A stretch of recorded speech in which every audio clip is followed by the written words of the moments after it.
यस सन्दर्भमा आगामी सेनाको नेतृत्व सामु कस्ता खालका चुनौतीहरू छन् र कस्ता खालका अवसरहरू छन् यो विषयमा कुराकानी गर्नको लागि यतिखेर हाम्रो साथमा अवकाश प्राप्त सहायक रथी डाक्टर उमेश भट्टराई हुनुहुन्छ। डाक्टर साहब, यहाँलाई इमेज समाचारमा हार्दिक स्वागत छ। नमस्ते डाक्टर साहब, सुरुमा प्रधान सेनापति राजेन्द्र छेत्रीको कार्यकालको समीक्षा कसरी गर्नुहुन्छ? उहाँले गरेका राम्रा कामहरू के हुन् र गर्न नसकेका कामहरू के हुन्? अब यसमा चाहिँ नि मलाई के लाग्छ भने महारथी राजेन्द्र छेत्रीले सबभन्दा राम्रो काम गरेको भने यो मिलिट्री डिप्लोमेसीमा जति बेला चाहिँ नि भारतीय नाकाबन्दी थियो नेपालमा, त्यति बेला अब राजनैतिक वृत्तबाट त्यति असरदार तवरले वार्ताहरू पनि हुन सकेको थिएन। त्यति बेला चाहिँ नि उहाँको भिजिट भारतमा परेको थियो र सैन्य कूटनीति अन्तर्गत उहाँले जुन कदमहरू चाल्नुभयो त्यो कदम स्वरूप चाहिँ के भने भारतीय संस्थापनले आफ्नो रवैया अलिकति परिवर्तन गरेर यो नाकाबन्दीमा ढिलाइ र नाकाबन्दी छिटो खोल्नेमा मद्दत गरेको थियो। त्यसलाई चाहिँ हामीले सबभन्दा ठुलो उपलब्धि म मान्दछु। र त्यसै गरी अरू पनि धेरै कुराहरू छन् जुन चाहिँ नि उहाँले यो नेपालको विकास क्रममा सेनाले दिनुपर्ने योगदानमा चाहिँ नि उहाँले निरन्तरता दिनुभयो र त्यही किसिमले मुलुकको विकासमा पनि उहाँको महत्त्वपूर्ण योगदान छ। त्यो चाहिँ नि म मुख्य मान्दछु। र साथै अर्को पनि के छ भने यो मिलिट्री डिप्लोमेसी अन्तर्गत उहाँले चाहिँ चीनसँग पनि सैन्य अभ्यासको सुरुवात गर्नुभयो, जुन पहिला चाहिँ भारत अमेरिकासँग मात्र सीमित थियो र केही लिमिटेड उसमा चाहिँ के भने बङ्गलादेश अरू सार्क कन्ट्रीहरूसँग पनि भइरहेका थिए। त्यसमा चाहिँ नि एउटा नयाँ सुरुवात भयो जसलाई चाहिँ नि केही विदेशी शक्तिहरूले त्यति मन पराएका थिएनन्, तर भए पनि एउटा चाहिँ नि नेपालको इमेज बढाउनको निम्ति उहाँले चाहिँ नि काम सुरु गर्नुभयो। डाक्टर भट्टराई, चीनसँगको संयुक्त सैन्य अभ्यास भारतले चाहँदैन थियो, तर नेपाली सेनाले र अहिलेका प्रधान सेनापति राजेन्द्र छेत्रीको विशेष चाहिँ नि सक्रियतामा यो सम्भव भयो भन्न खोज्नु भएको हो?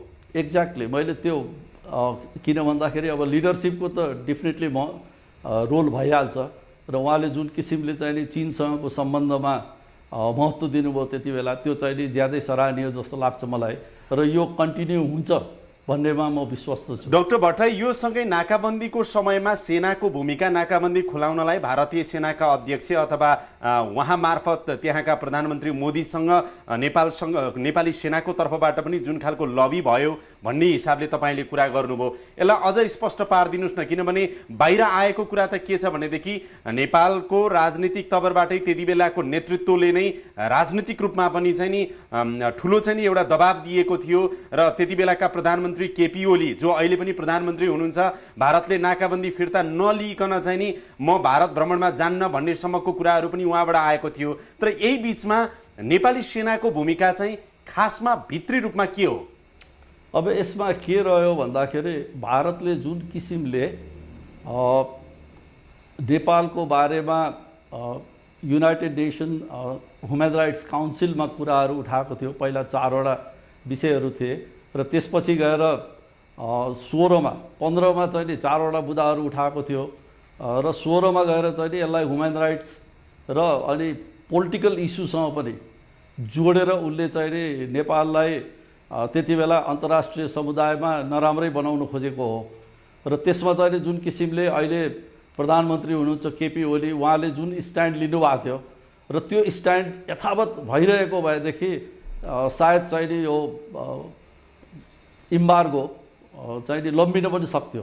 र त्यति बेला मौका के पर्न गयो भन्दाखेरि महारथी राजेन्द्र छेत्रीको भिजिट भारतमा भयो र त्यो त्यति बेलै चाहिँ नि के भने मिलिट्री इस्टाब्लिसमेन्ट मार्फत भारतको चाहिँ नि संस्थापनलाई एउटा सर्टेन प्रेसर पनि डेभलप भयो र जुन किसिमको मिलिट्री टु मिलिट्री रिलेसन छ भारत र नेपालको, त्यसले पनि धेरै काम गर्यो।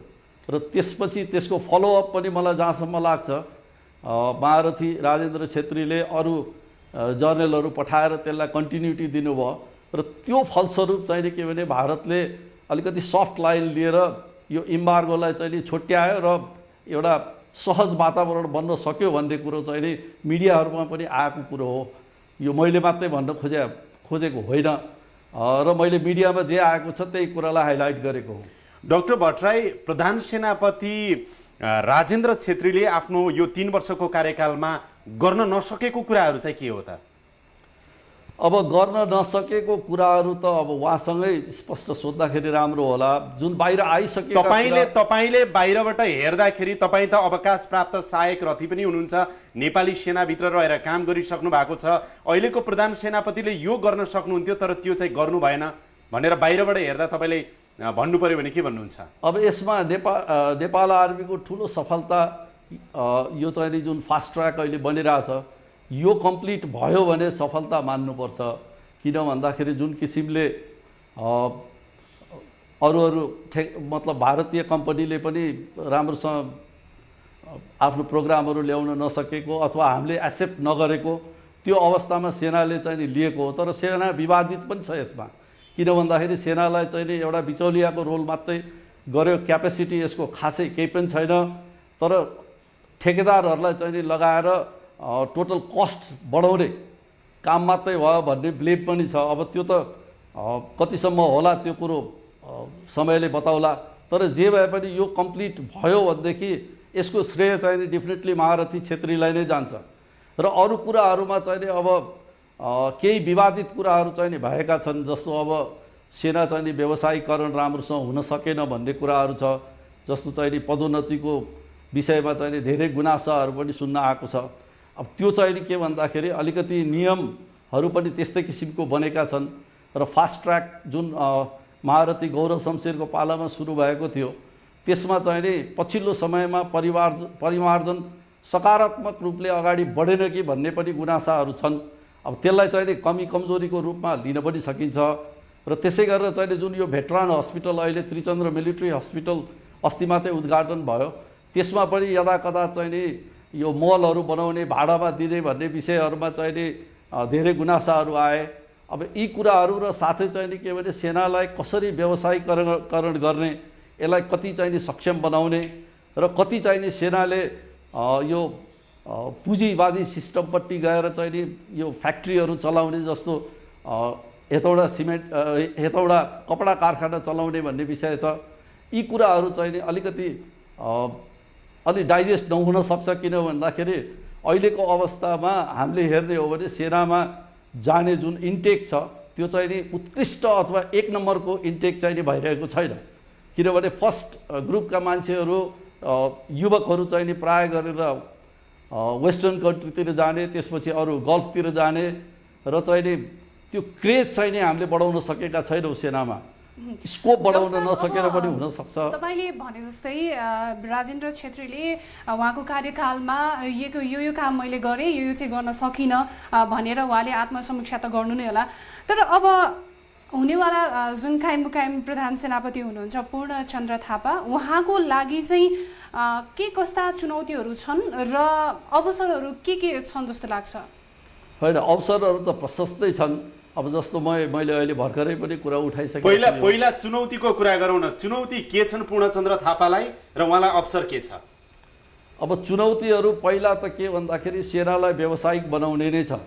किनभने सेना अहिले चाहिँ नि जुन किसिमले 62-63 को आन्दोलनपछि सेना चाहिँ नि ब्यारेकमा आयो, उसको ट्रेनिङहरू भइरहेको थियो, भइ पनि रहेछ, नभएको होइन। तर कतिपय उहरूमा चाहिँ नि फेरि सेनालाई यो विकास निर्माणतिर चाहिँ नि धेरै धकेल दिँदाखेरि यसको व्यवसायीकरणमा चाहिँ नि डेफिनेटली चुनौतीहरू बढेका छन्। अब यसलाई कसरी त्यो क्रेज बढाउने, कसरी यसको स्कोप बढाएर यो जनमानसमा नेपाली समाजमा सेनाको जुन इमेज पहिला थियो त्यो इमेजलाई बढाउने, त्यो काम चाहिँ नि उहाँको सबभन्दा ठुलो चुनौती भएको जस्तो मलाई लाग्छ। अपर्च्युनिटी के छ, अवसर चाहिँ?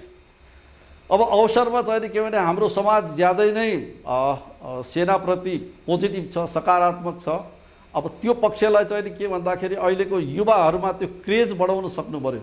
त्यसको निम्ति के भन्दाखेरि सेनामा क्लिनिनेस गर्नु पर्यो, सफाई अलिकति बढी हुनु पर्यो। मैले भन्न खोजेको यही बिचमा नि डाक्टर भट्टराई, यही बिचमा चाहिँ जस्तो सेना अलिकति तपाईँले अघि पनि जोडिसक्नुभयो, अलि बढी व्यावसायिक भन्दा व्यापारिक हुँदै गइरहेको हो कि भनेको जस्तो पनि अलिअलि चाहिँ छनकहरू सङ्केतहरू आइरहेका छन्। त्यसको साथमा चाहिँ नेपाली सेनाभित्रको चाहिँ ट्रान्सपरेन्सी अलिकति बाहिर नआएको हो कि त्यहाँभित्र कति भ्रष्टाचार होला अथवा विभिन्न खालका पूर्वाधारहरू चाहिँ अहिले बनिरहेका छन्, त्यसभित्रको चाहिँ पारदर्शिता पनि बाहिर आउन सकेको छैन, अलिकति गुमनाम जस्तो भइरहेको छ।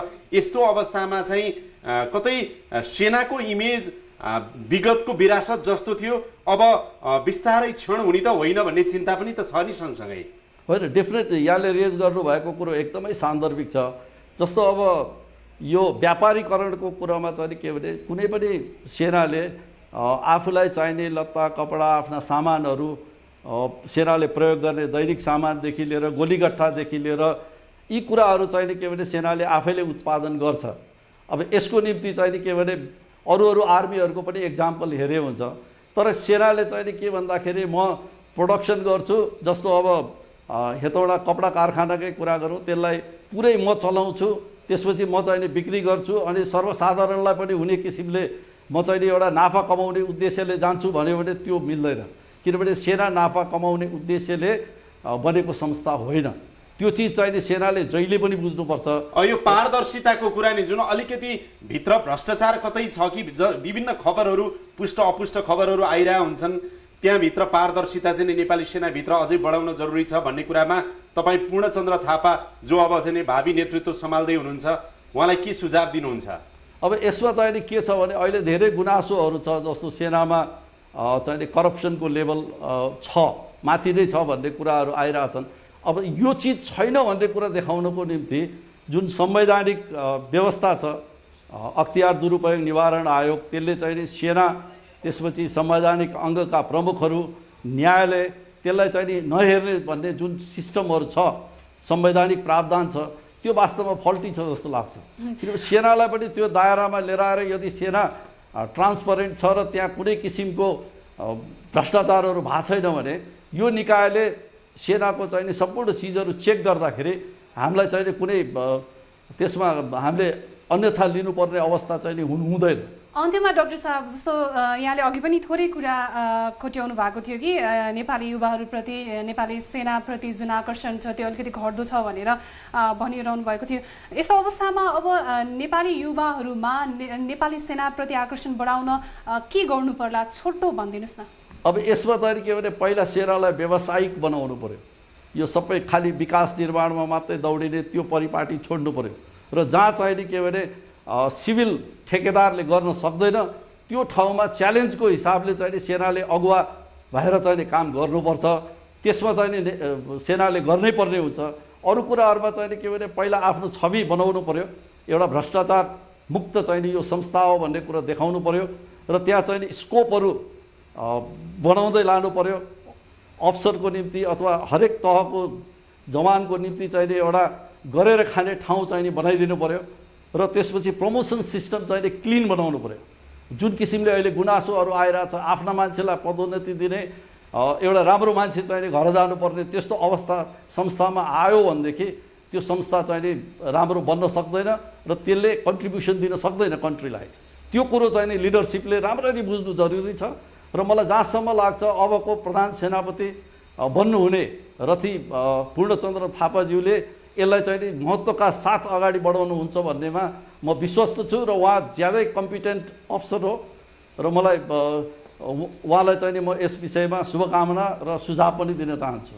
हस् डाक्टर भट्टराई, यो समय अनि संवादका लागि तपाईँलाई धेरै धेरै धन्यवाद छ। धन्यवाद, थ्याङ्क यू। उहाँ हुनुहुन्थ्यो नेपाली सेनाका अवकाश प्राप्त सहायक रथी डाक्टर उमेश भट्टराई।